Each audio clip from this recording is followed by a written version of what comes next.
Today I'm going to show you a really quick and easy way to find trending products on Etsy. Now you don't even need any additional software, you just need to go to the etsy.com website.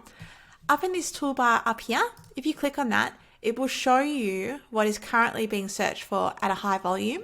And you can also, if you type in, for example, Canva template, it will bring up any Canva templates which are trending. For example, we've got for sale, Instagram story, bundle, planner, wedding, coaching, neutral, quotes, Instagram, interior design. So it gives you lots of ideas and you can play around with that. So printable, then we've got planner comes up, wall art, stickers, art, cards, calendar, lots and lots of ideas. So it's really easy to find amazing products to make and make sure that they are on trend.